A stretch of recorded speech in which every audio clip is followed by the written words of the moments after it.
suis là, je m'installe, et je me demande quel sera le prochain mouvement. Car il vient d'arriver, la tête qui tourne. Tu as vu, la main qui vient de bouger, la parole qui parle, d'accord. Ok, ça continue, je continue d'observer, je ne sais pas quel sera le prochain mouvement, pourtant ça continue de parler. D'accord? Ok. La respiration, le regard, la main qui vient de bouger, le sourire. Moi, je ne sais pas tout ça, je suis en train de te le décrire au fur et à mesure. Ça arrive une demi-seconde avant que j'en prenne conscience, en fait. Je ne sais pas quel sera le prochain mouvement, si je suis tout à fait lucide et honnête, parce que, du coup, ça demande un regard accentué. Je ne sais pas quel sera le prochain mouvement, et depuis tout à l'heure que je parle, je ne savais même pas ce qui allait se produire, exactement. D'accord? Je n'imagine pas ce que je vais faire pour que ça se fasse. Ça se fait depuis tout à l'heure. Je ne sais pas quel sera le prochain mouvement, je ne sais pas quelle sera ma prochaine émotion, je ne sais pas quelle sera ma prochaine réaction, je ne sais pas quelle sera ma prochaine pensée, et je ne sais même pas quel sera mon prochain mot qui vient d'être prononcé. Ça se fait. Si je ne suis pas lucide là-dessus, je m'endors dans l'identification. Et là, encore une fois, je découvre ce qui se dit. Si je suis tout à fait honnête, je découvre ce qui se dit.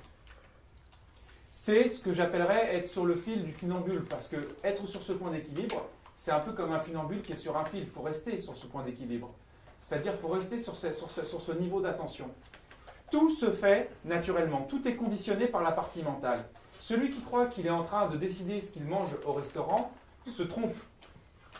Il ne fait pas exprès d'avoir faim de sel. Il ne fait pas exprès d'avoir faim de sucre. Il ne fait pas exprès d'avoir envie de répondre.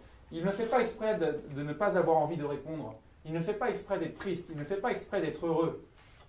La tristesse, heureux, envie de, tout ça est déjà préconditionné dans le système.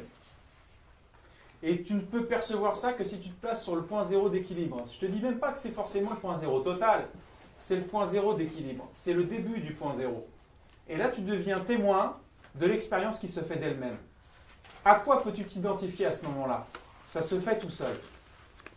Et je ne sais pas ce qui va être dit, et ça continue de se dire.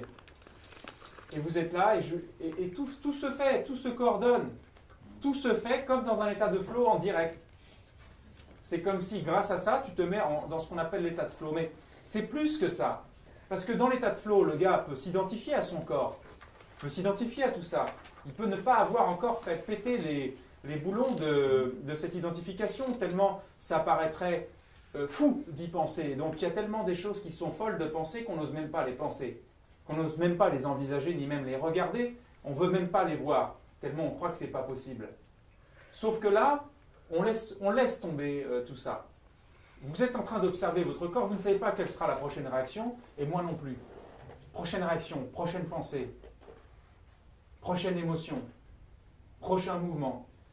Personne ici ne sait quel sera son prochain mouvement. Parce que c'est préconditionné. Oui, je pourrais me dire, tiens, tac, mais si je suis lucide, c'est une partie mentale qui s'est dit, oui, mais je pourrais, tac, tac. C'est une partie mentale qui a fait ça. Tout ça, c'est du mental.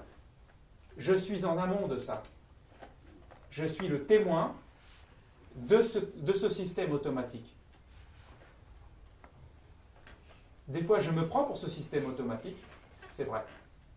Mais que je me prenne pour ça ou pas, j'en suis le témoin.